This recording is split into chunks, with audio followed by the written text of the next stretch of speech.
أعوذ بالله من الشيطان الرجيم.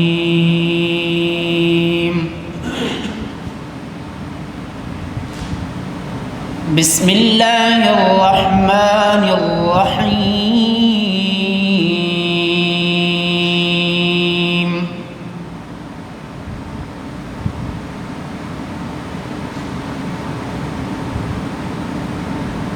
إنا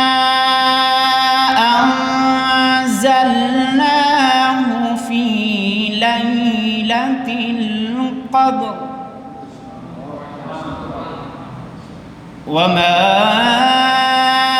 أدراك ما ليلة القدر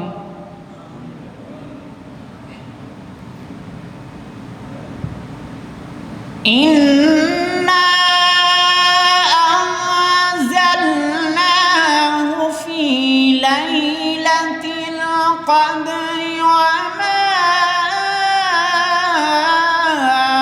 أدراك ما ليلة القدر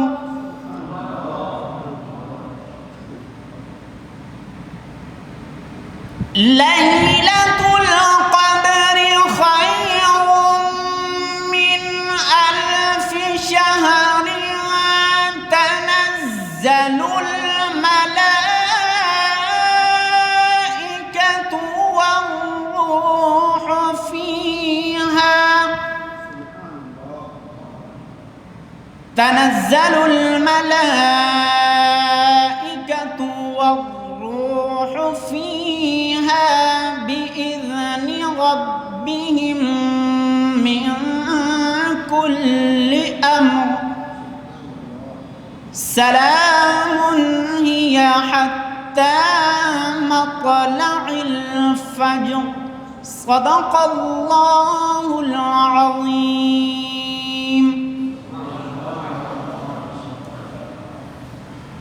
طلوع فجر تک سلامتی والی اس رات میں جناب قاری حفیظ صاحب کو دعوت دیتا ہوں کہ وہ نعت رسول مقبول صلی اللہ علیہ وآلہ وسلم کے لیے روشن پر تشریف لائیں.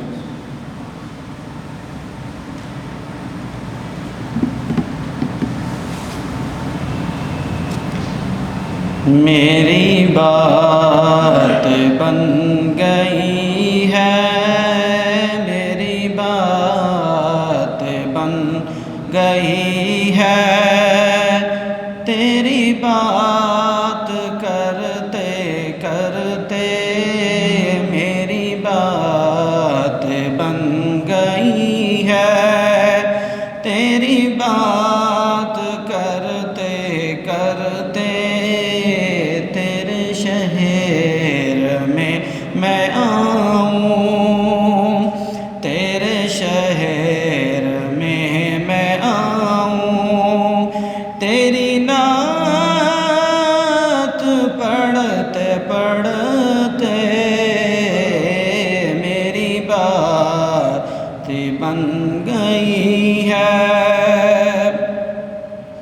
تیرے عشق کی بدولت مجھے زندگی ملی ہے،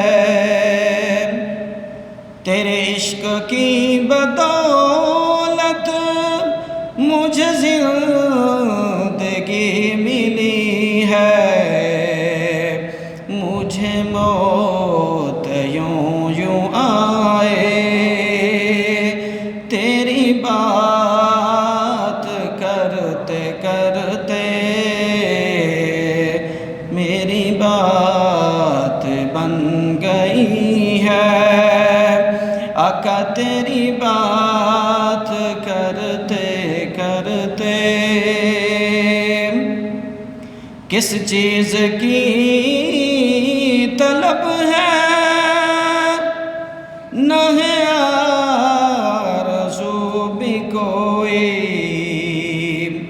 کس چیز کی طلب ہے، نہ ہے آرزو بھی کوئی، تو نے اتنا بھر دیا ہے کش کو بول بھرتے بھرتے میری بات بن گئی ہے، آقا تیری بات کرتے کرتے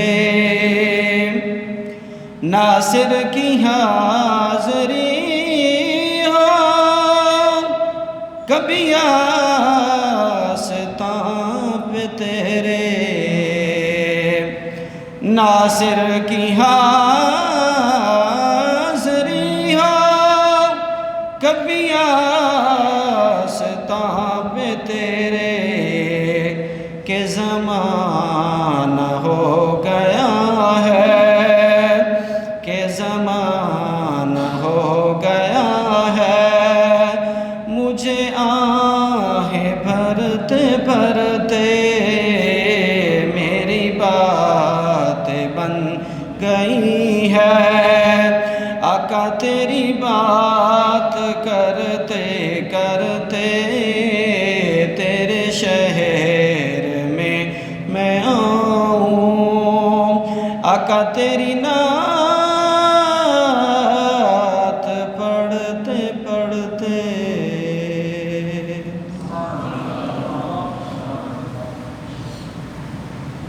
جناب پروفیسر ڈاکٹر اصغر زیدی صاحب، ہم شکر گزار ہیں کہ آپ کے زیر سایہ ہم نے کلام پاک کو مکمل سنا اس مسجد میں۔ اس مسجد کی بنیاد بھی ایک سید زادے نے رکھی تھی، جناب سید نذیر حسین شاہ صاحب۔ تو آج ایک سید زادے کی صدارت میں یہ محفل بپا ہے، اور آج اللہ رب العزت کے کرم سے ہمیں لیلۃ القدر بھی نصیب ہے۔ تو اس لیلۃ القدر کی عظمت کے حوالے سے جناب ڈاکٹر نعیم انور صاحب سے میں ملتمس ہوں کہ آپ ہماری رہنمائی فرمائیں۔ جناب ڈاکٹر نعیم انور صاحب۔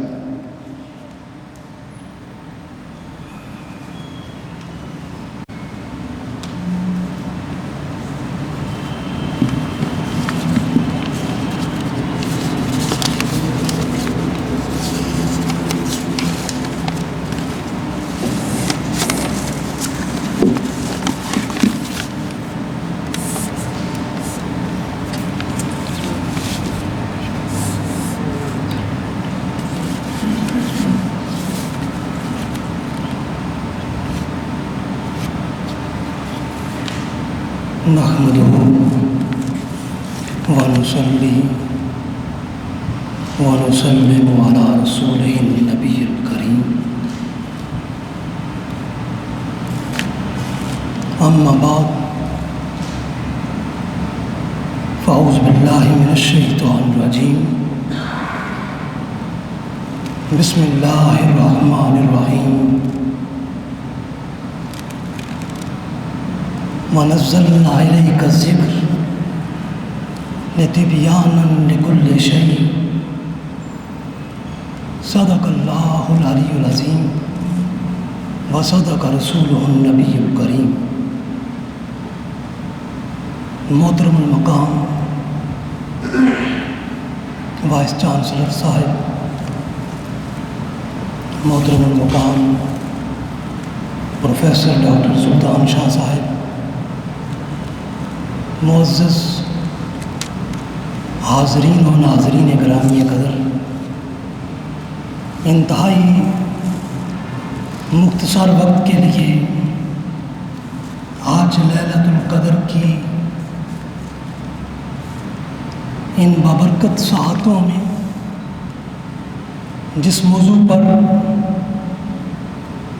اظہار خیال کرنا ہے وہ ہے کل علوم کی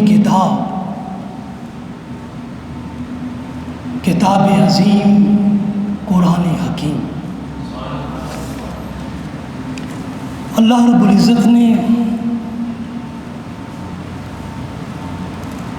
ماہ رمضان میں ہمیں عظیم تحفہ قرآن دیا ہے، اور قرآن نے اس ماہ صیام کی تاک راتوں میں آنے والی اور 1000 مہینوں سے افضل رات لیلۃ القدر میں اپنی پہلی وحی کے نزول کے ساتھ یہ پیغام دیا ہے، اقرا باسم ربک الذی خلق، خلق الانسان من علق، اقرا وربک الاکرم الذی علم بالقلم، علم الانسان ما لم یعلم۔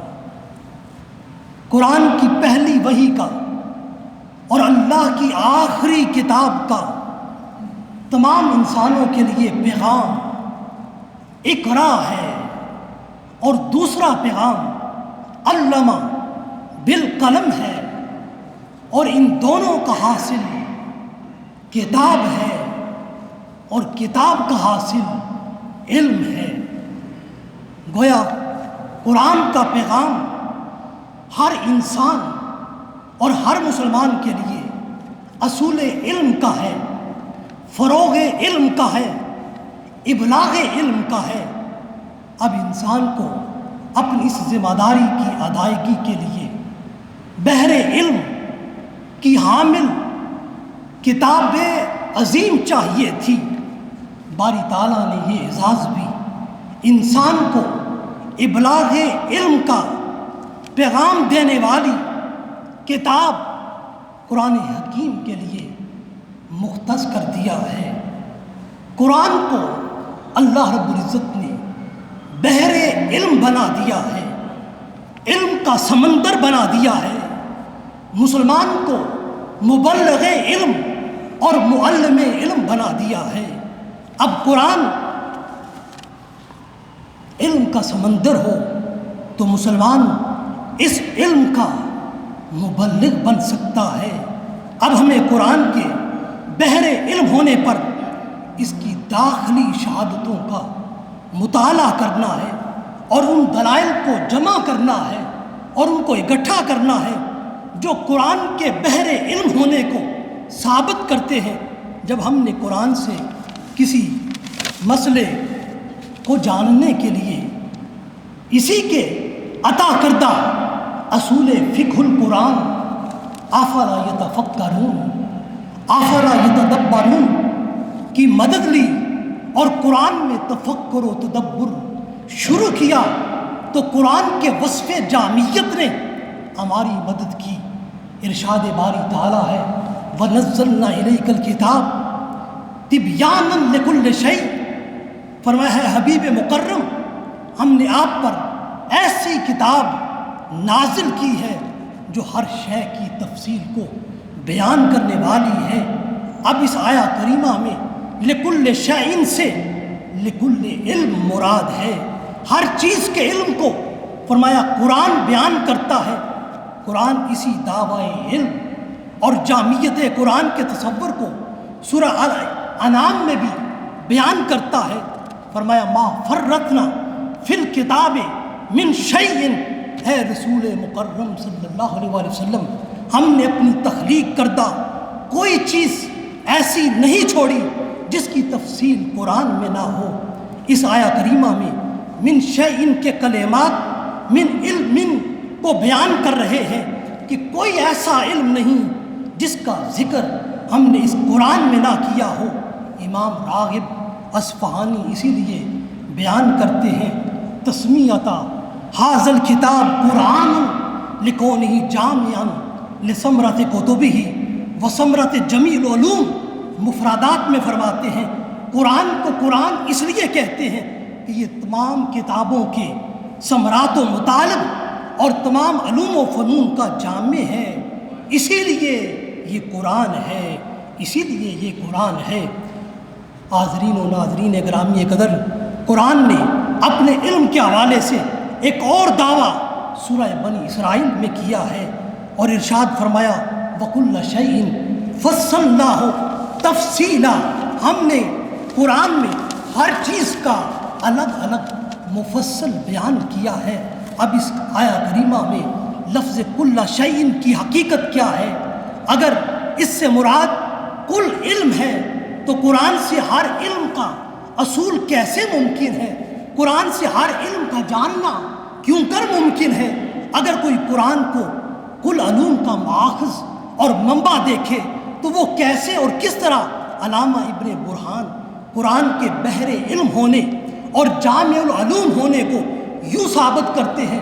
وہ فرماتے ہیں ما من شیء فہو فی القرآن او فیہ اصلہ، کہ کائنات کی کوئی شے ایسی نہیں جس کا ذکر یا اس کی اصل قرآن سے ثابت نہ ہو.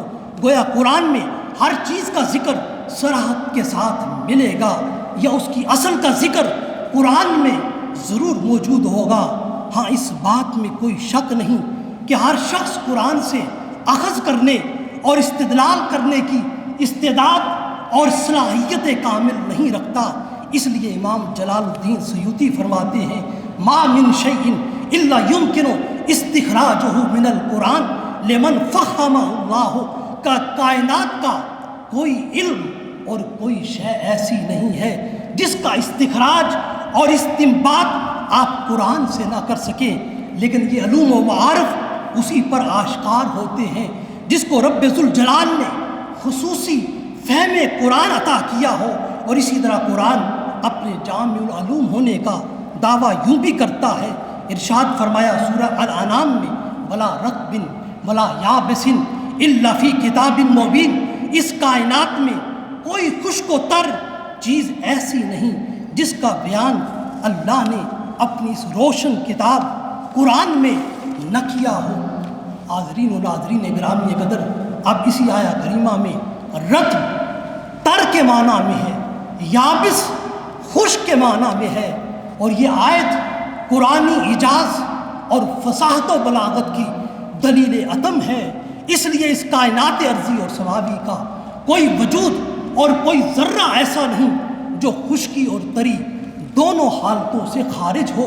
بحر و بر ہو، شجر و حجر ہو، زمین و آسماں ہو، جمادات و نباتات ہوں، جن و انس ہوں، خاکی ذرات اور آبی قطرات ہوں، غرضے کے جملہ حیوانات اور تمام مخلوقات ہی کیوں نہ ہو، سب کے سب رطبی ہیں یا یابسی ہیں. ساری کائنات حالت رطب میں ہے یا حالت یابس میں ہے. اور ان دو رطب اور یابس لفظوں کو بیان کر کے قرآن نے اس کائنات کے ذرے ذرے کو تبیان لکل شیء کی صورت میں بیان کر دیا ہے.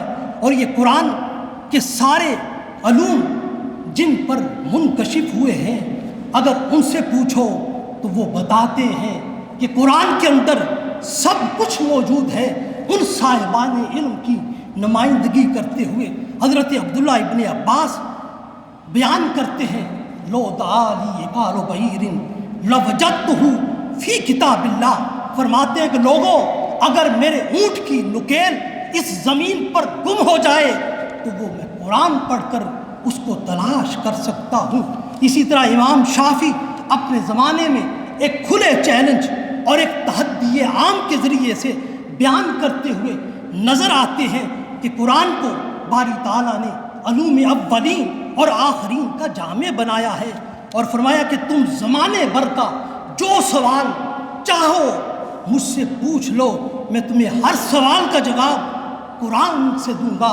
اور امام شافعی کے یہ کلمات آج بھی قرآن حکیم کی حقانیت کو ثابت کر رہے ہیں. سلونی اما شئتم اخبرکم عنہ کتاب اللہ. فرمایا تمہارے ہر سوال کا جواب اللہ کی کتاب سے دوں گا.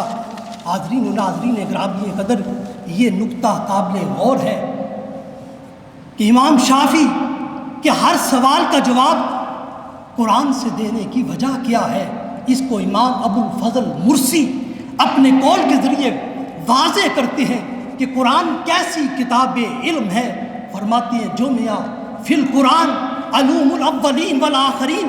اس قرآن میں پہلے اور بعد کے لوگوں کے تمام علوم کو جمع کر دیا ہے. اور اسی حقیقت کو حضرت عبداللہ بن مسعود بیان کرتے ہوئے نظر آتے ہیں. فرماتے من اراد العلم فعلیہ بالقرآن فإن فیہ علم الاولین والآخرین. فرمایا کہ کسی بھی زمانے میں جو شخص بھی علم حاصل کرنا چاہتا ہے اس کے لیے ضروری ہے کہ وہ قرآن کے دامن کو تھام لے، اس لیے کہ قرآن میں پہلے اور بعد کے لوگوں کے سارے علوم کو اللہ نے جمع کر دیا ہے.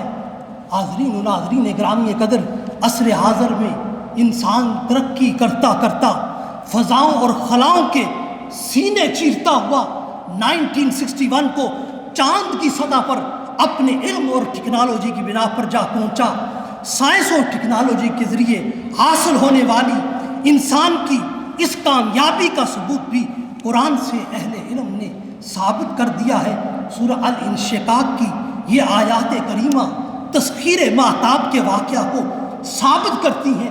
وَالْقَمَرِ إِذَا اتَّسَقَ لَتَرْكَبُنَّ طَبَقًا عَنْ طَبَقٍ فَمَا لَهُمْ لَا يُؤْمِنُونَ، قسم ہے چاند کی جب وہ پورا ہو جائے تم ایک طبق سے دوسرے طبق تک سفر کرو گے، بس انہیں کیا ہے پھر بھی وہ ایمان نہیں لاتے۔ حاضرین و ناظرین گرامی قدر، طبقاً عن طبقن کے کلمات نے تسخیر کائنات کے سفر کو زمین اور چاند سے آگے بڑھا دیا ہے۔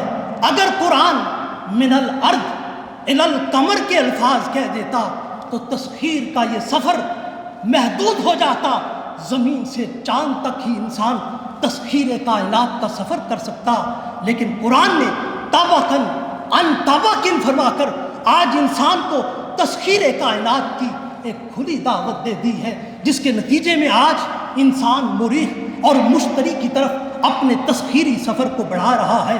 اور ان سارے حقائق کا ذکر ایک فرانسیسی سکالر ڈاکٹر مورس بوکے اپنی کتاب دا بائبل دا قرآن اور اینڈ سائنس میں کرتا ہے۔ غرض کہ قرآن جامع الکتاب ہے، اس قرآن میں الخمس سے والناس تک استعمال ہونے والا ہر کلمہ یقیناً کسی نہ کسی مستقل علم اور فن کی بنیاد ہے۔ ہر قرآنی حرف سے کوئی نہ کوئی علم اور فن جنم لے رہا ہے۔ اس لیے قاضی ابو بکر بن عربی اپنی کتاب قانون التاویل میں دعویٰ کرتے ہیں کہ قرآن سے جو علوم صادر ہوئے ہیں، نکلے ہیں، قرآن سے جو پھوٹے ہیں، ان کی تعداد 3,09,800 ہے، جبکہ امام رازی فرماتے ہیں فقط تعوذ اور تسمیہ کے کلمات میں لاکھوں انسانی مسائل کا حل موجود ہے۔ حقیقت یہ ہے قرآنی علوم شمار سے، احصاء سے اور تحدید سے ہر طرح سے ماورا ہے، اور جس نفس کریم کی جتنی فکری پرواز ہے اسی قدر اس کی علمی وسعت ہے۔ اس لیے کہا جاتا ہے فکر ہر کس بقدر ہمت اوس، قوموں کی ترقی عزت، عظمت، رفت علم و تحقیق سے وابستہ ہے۔ قرآن بحر علم ہے۔ امت کا ہر شخص اگر قرآن کو بطور کتاب علم، بطور کتاب ہدایت کے اور پختہ ایمان و عقیدے کے ساتھ اس کے مطالعہ کو اپنی زندگی کا ایک لازمی معمول بنا لے تو قرآن سے ہدایت کا سلسلہ اس کی زیست میں ہمیشہ کے لیے مستقل اور مسلسل بنیادوں پر جاری و ساری ہو جائے گا۔ قرآنی ہدایت سے وابستگی میں ہر مسلمان کی عزت و عظمت وابستہ بھی ہے، پیوستہ بھی ہے، اور یہی وہ اصول حیات ہے اور یہی وہ راز حیات ہے جس کی طرف حکیم الامت علامہ اقبال نے مسلم عصر کی یوں رہنمائی کی ہے۔ فرماتے ہیں وہ معزز تھے زمانے میں مسلمان ہو کر، وہ معزز تھے زمانے میں مسلمان ہو کر، اور تم خار ہوئے تارک قرآن ہو کر، تارک قرآن ہو کر۔ اور اسی طرح ایک اور مقام پر فرماتے ہیں گر تمی خواہی مسلمان زیستن، گر تمی خواہی مسلمان زیستن، نیست ممکن جز بقرآن زیستن، نیست ممکن بجز قرآن زیستن۔ وآخر دعوانا ان الحمدللہ رب العالمین۔ حاضرین و ناظرین گرامی قدر، آخر پر میں ایک اہم بات کا اظہار محترم وائس چانسلر صاحب کی موجودگی میں کرنا اپنے لیے سعادت سمجھتا ہوں کہ آج کی لیلۃ القدر کی یہ ببرکت ساعتیں اور یہ وجد آور محفل اور یہ روحانی اور قرآنی نشست مجھے متوجہ کرتی ہے کہ اپنے فرض منصبی کا خیال کرتے ہوئے اس بات کا اظہار کروں کہ گزشتہ 9 سال سے اللہ کے اس گھر کی نوکری کا فریضہ بحیثیت خطابت ادا کر رہا ہوں، اور اسی فرض خطابت کا تقاضا یہ ہے کہ اس مسجد کہ قیام، رکوع اور سجدہ گاہوں سے اٹھنے والی آواز کو بھی بلند کروں کہ یہ مسجد مرور زمانہ کے ساتھ اپنے نوازیوں کی ضروریات کی تکمیل میں ناکافی ہے، یہ تعمیر نو چاہتی ہے۔ محترم وائس چانسلر صاحب، باری تعالیٰ نے آپ کو اپنے کلام قرآن کا بے پناہ ذوق عطا کیا ہے، اور جس پر گواہ آپ کا گھر اور دفتر میں عمل قرات اور سماعت قرآن ہے، اور اس قرآن کے فکر کا اظہار آپ کے کلام، آپ کے جذبوں اور آپ کے عمل میں آیا ہیں۔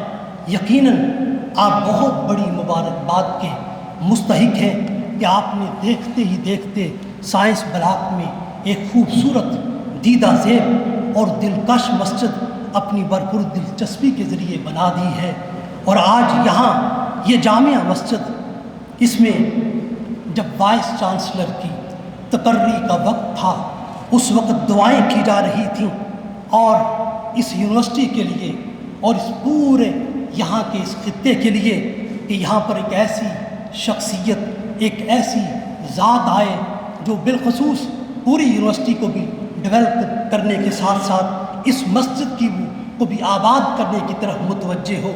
ہم یہ سمجھتے ہیں یقیناً ہم سب کی دعاؤں کا حاصل آپ کی ذات ہے، اور میں جی سی یونیورسٹی کے ہزاروں طلباء اور طالبات، سینکڑوں سٹاف اور اساتذہ کے بار بار کے مطالبوں اور ان کی آوازوں کی نمائندہ آواز بن کر آپ کی خدمت میں عرض گزار ہوں کہ یہ مسجد اپنے کسی معمار کی تلاش میں تھی جو اللہ نے آپ کی صورت میں ہمیں دے دیا ہے۔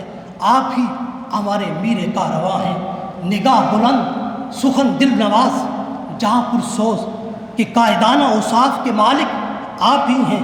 اس مسجد کی بنیادوں اور اس کے میناروں کی آواز آپ کے گوش گزار اس مقدس لیلۃ القدر کے ان لمحات میں، اس اجتماع عام میں اور اس شہادت عام کی صورت میں کر رہے ہیں۔ یقیناً آپ چنیدہ ہیں، اور یہ چنیدہ کام آپ ہی کے ہاتھوں سے ہونا ہے، اور یہ سعادت عظمیٰ آپ ہی کے نام ہے۔ ہم منتظر ہیں آپ سب کی سماعتوں کا۔ بہت شکریہ۔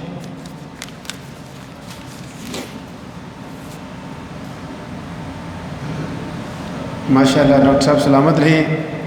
آج طبقاً عن طبق کی جو تشریح ڈاکٹر صاحب نے فرمائی ہے تو اندازہ ہوا کہ ڈاکٹر صاحب ماشاءاللہ علوم القرآن، علوم الحدیث کے ساتھ، سائنس کے ساتھ بھی ایک اچھا تعلق رکھتے ہیں۔ اللہ تعالیٰ آپ کو سلامت رکھے۔ یہ مسجد تو الحمدللہ شاید نصف صدی سے زیادہ عرصے سے قائم ہے، اور اس طرح کی محافل بھی یہاں بہت سی ہوتی رہی ہوں گی، لیکن پچھلے 11 سال سے جس ہستی نے اس محفل کو باقاعدگی اور وقار بخشا ہے وہ میرے استاد پروفیسر ڈاکٹر سلطان شاہ صاحب، میں ان سے ملتمس ہوں کہ وہ روسٹم پر تشریف لائیں۔ جی بسم اللہ الرحمن الرحیم، نحمدہ ونصلی ونسلم علی رسول الکریم، اما بعد۔ محترم و مکرم پروفیسر ڈاکٹر سید اصغر علی زاہدی صاحب، وائس چانسلر جی سی یونیورسٹی لاہور، اور دیگر سامعین، حاضرین، السلام علیکم۔ سب سے پہلے تو میں دونوں قاری صاحبان کی خدمت میں مبارکباد پیش کرتا ہوں۔ ہمارے ایک عزیز نے قرآن مجید سنانے کی سعادت حاصل کی، اور ہمارے قاری حفیظ صاحب نے یعنی سماعت کرتے رہے۔ دونوں کو میں اپنی طرف سے اور وائس چانسلر صاحب کی طرف سے، تمام یونیورسٹی کی طرف سے مبارکباد پیش کرتا ہوں۔ اللہ تعالیٰ آپ لوگوں کا قرآن مجید سنانا اور پڑھنا قبول فرمائے۔ اس کے بعد دوسری بات جو میں نے کرنی ہے، قاری حفیظ صاحب کو ایک اور مبارک بھی ہو کہ ان کی ترقی ہو گئی، یا 2 اسکیل یعنی اوپر انہیں کر دیا گیا ہے۔ انشاءاللہ مزید بھی ترقی ہوگی اللہ تعالیٰ انشاءاللہ اسی دور میں۔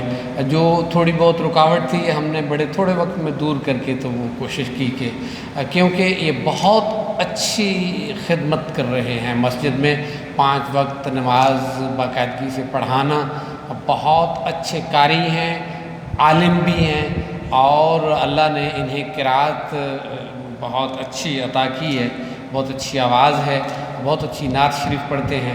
اللہ تعالیٰ ان کا مسجد میں خدمت کرنا قبول فرمائے۔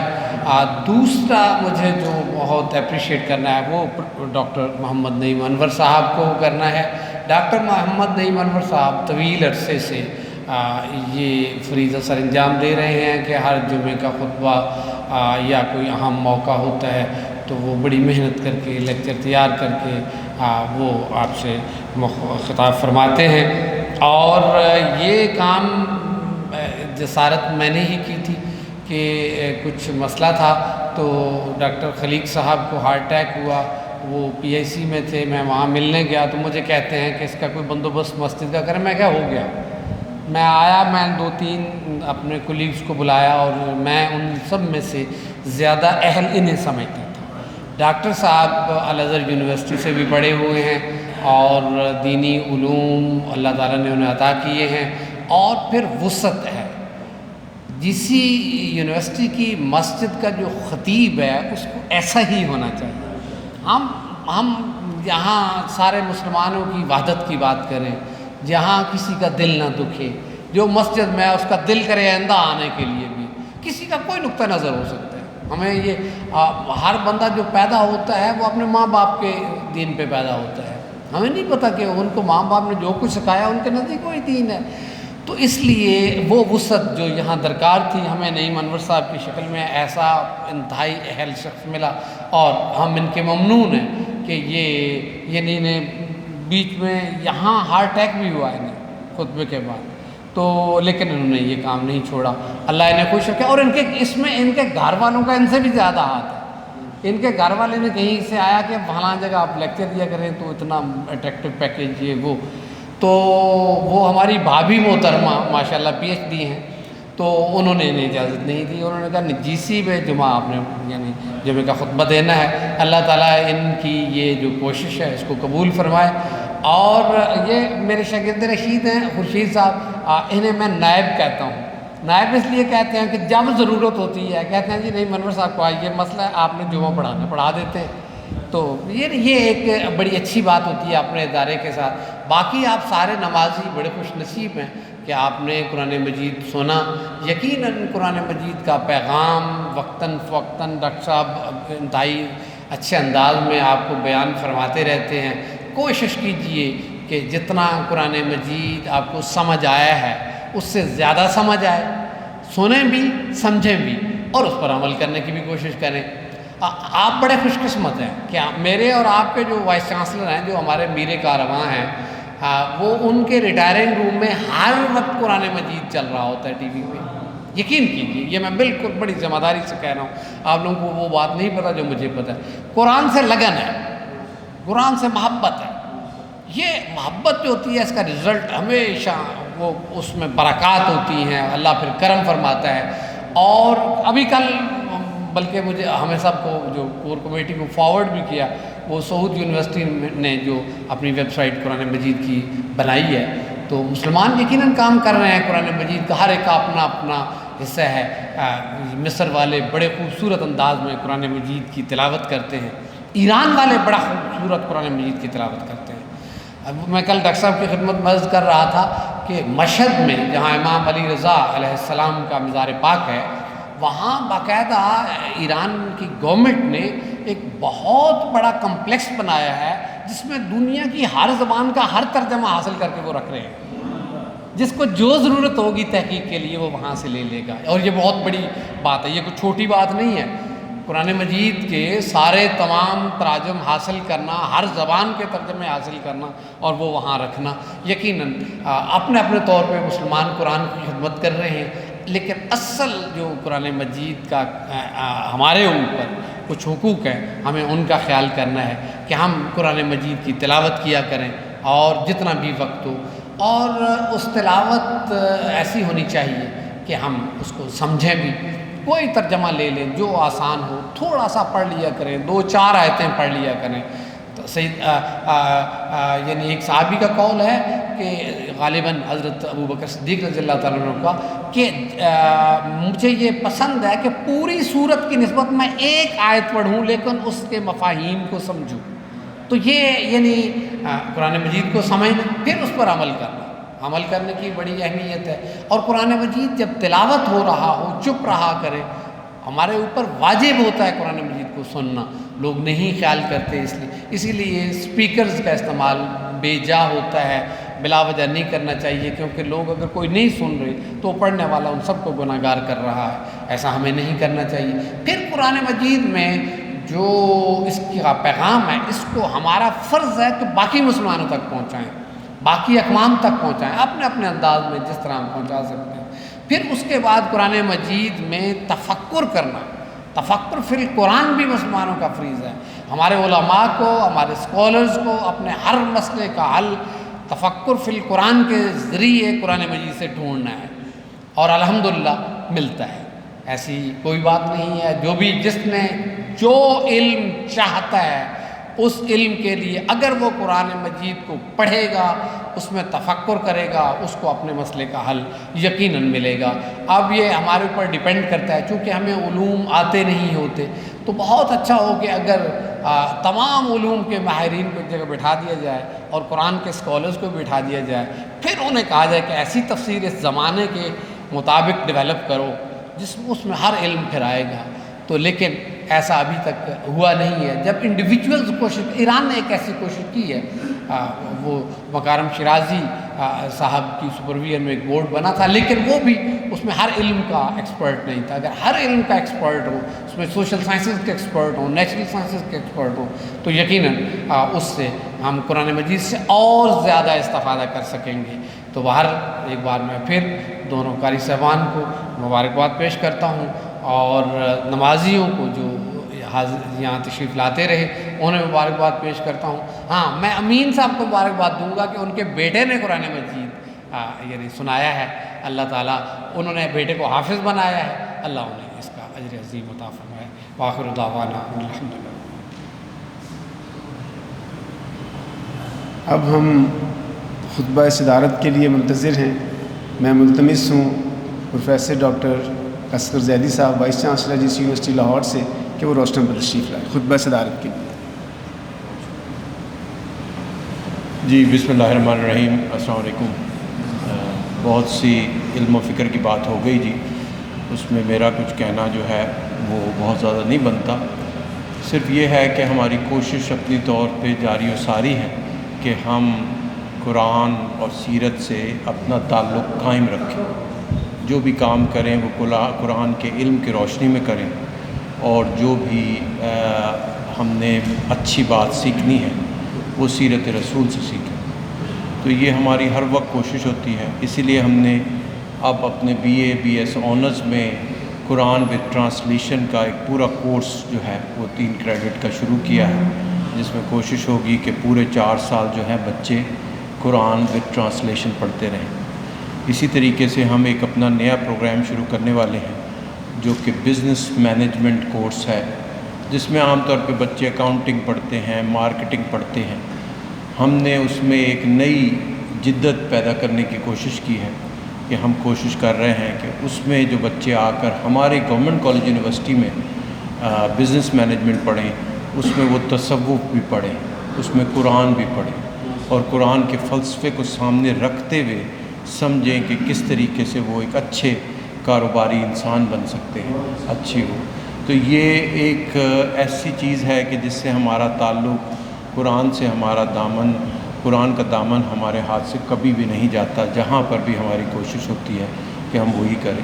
اور خاص جگہوں پہ کہا جاتا ہے کہ جی خالی خولی اگر ہم پروفیشنل سبجیکٹس میں ہی ایکسپرٹ بنتے چلے گئے تو پھر ہم کچھ بھی حاصل نہیں کر پائیں، لیکن اس کے ساتھ ساتھ اگر اچھے انسان بن گئے اور سچے بن گئے، سچوں کو ماننے والے بن گئے، تو پھر جو ہے ہم ایک ڈسٹنگوش پرسنالٹی بنیں گے انہی کاروباری لوگوں سے کہ جو شاید دھوکہ دیتے ہیں، شاید جھوٹ بولتے ہیں، غصہ کرتے ہیں۔ ان میں اگر اس طرح کا انسان ہو کہ وہ بزنس مینجمنٹ بھی اس نے پڑھی ہوئی ہو، دوسرے علم بھی پڑھے ہوئے ہوں، لیکن ساتھ ساتھ وہ قرآن کے فلسفے کو بھی سمجھتا ہو، سیرت کو بھی سمجھتا ہو، اہل بیت طاہرین کی تعلیمات کو سمجھتا ہو، تو اس طریقے سے ہم چاہتے ہیں کہ ہم بہتر طریقے سے، خوب تر طریقے سے قرآن سیرہ سے اپنا تعلق قائم رکھیں۔ اب آتے ہیں جی ہم جو بہت سے معاملات جو ابھی نعیم انور صاحب نے بھی اس کی طرف نشاندہی کی. ابھی آپ لوگوں نے یہ بات کی نہیں تھی، ابھی آج سے کوئی 2-3 ہفتے پہلے میں یہاں چکر لگاتا رہا ہوں پیچھے، بلکہ پیچھے ایک جو ہے وہ بیس کھدنی شروع ہو گئی ہے کہ ہم یہ دیکھ رہے ہیں کہ یہ کس طریقے سے یہ جو پیچھے گارڈن بنا ہوا ہے یہ دیوار اور ایکسٹینڈ ہو جائے، یعنی یہ پورا جو ہے وہ چیز اس کے اندر آ جائے اور وہاں پر اسی طرح کا ایک اور ہال اس کے ساتھ کنیکٹ ہو جائے. تو وہ آلریڈی ہم نے بات کرنی شروع کر دی ہے.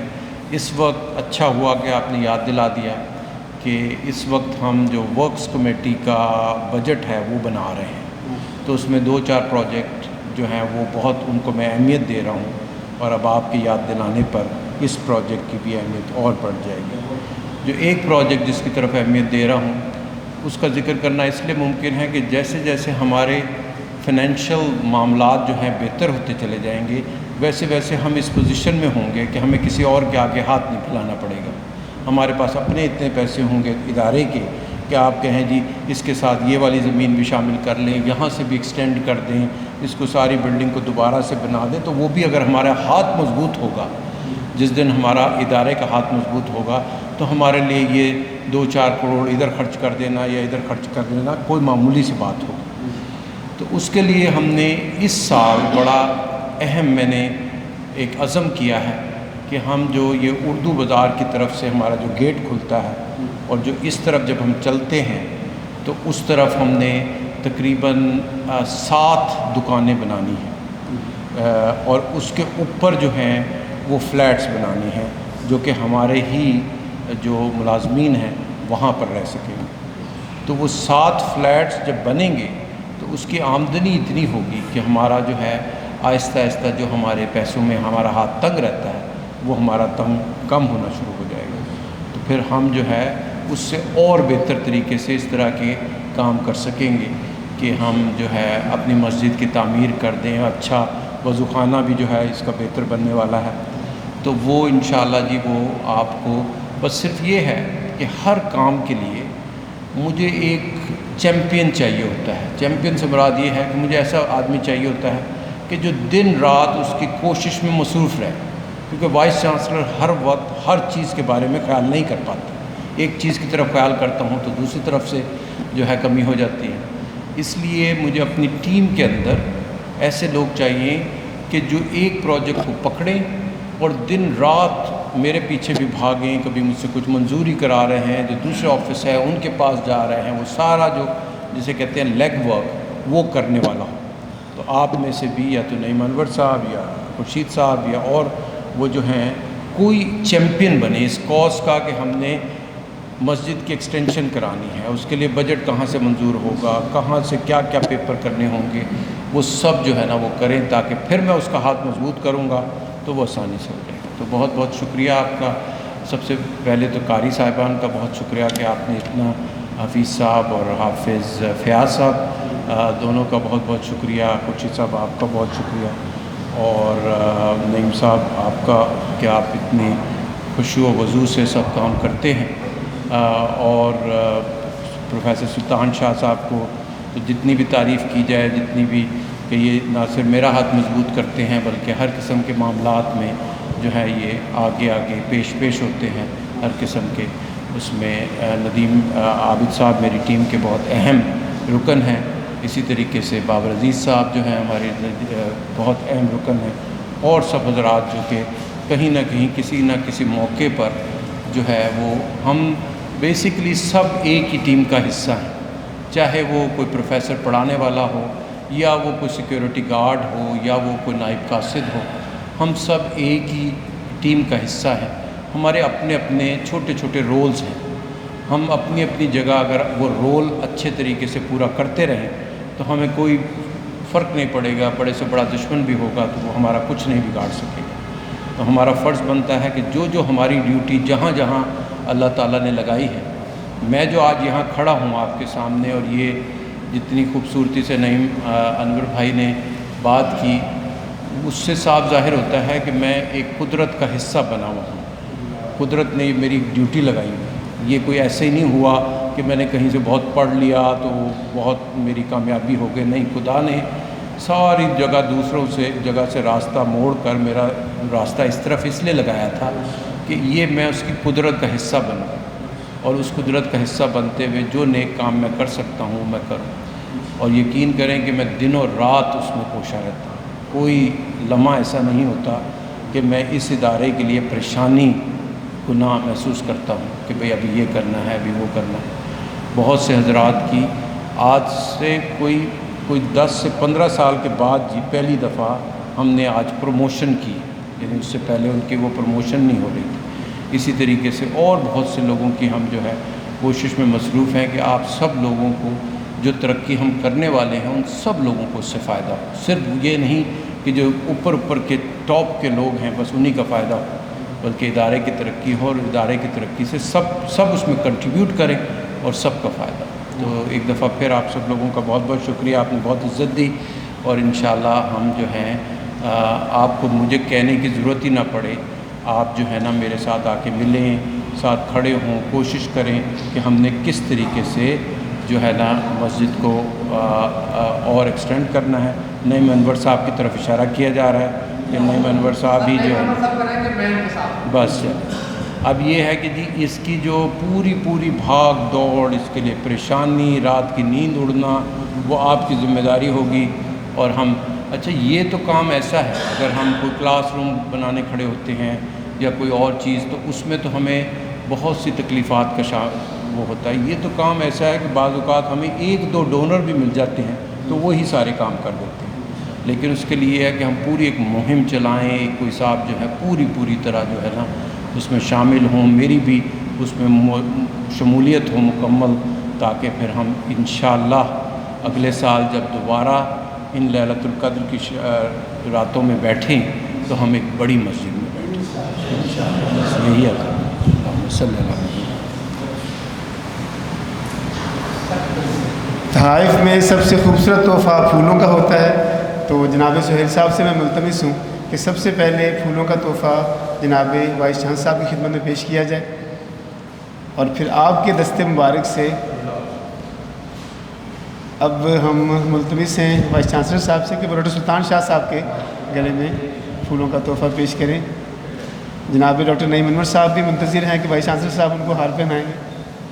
اب جناب قاری حفیظ صاحب اور جناب حافظ فیاض صاحب بھی تشریف لائیں کہ ان کے گلے میں ہار پہنائے جائیں۔ جناب امین صاحب آپ سے بھی ملتمس ہیں ہم کہ آپ تشریف لائیں۔ جی جناب امین صاحب جن کے یہ فرزند ہیں ماشاء اللہ۔ اب جناب سر جناب ڈاکٹر عابد ندیم صاحب موجود ہیں۔ اچھا آئیں سر۔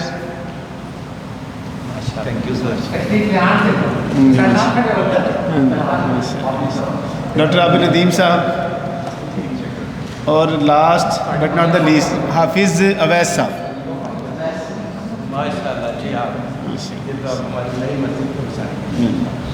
تو اب سب سے پہلے میں ملتمس ہوں جناب وائس چانسلر صاحب سے کہ وہ ایک ادنا سا تحفہ حافظ فیاض صاحب کی خدمت میں پیش کریں جو کہ سہیل صاحب اور ان کی انتظامیہ نے ان کے لیے طے کیا ہے، اور اس میں ایک معمولی سا اعزازیہ بھی ہے، لیکن بہرحال بہت معمولی ہے، وہ جو خدمت انہوں نے انجام دی ہے اس حوالے سے یہ بہت معمولی ہے۔ اب جناب قاری حفیظ صاحب کے التماس کرتے ہیں کہ وہ تشریف لائیں، تو ان کے لیے ایک تحفہ اور ایک بہت معمولی سا اعزازیہ۔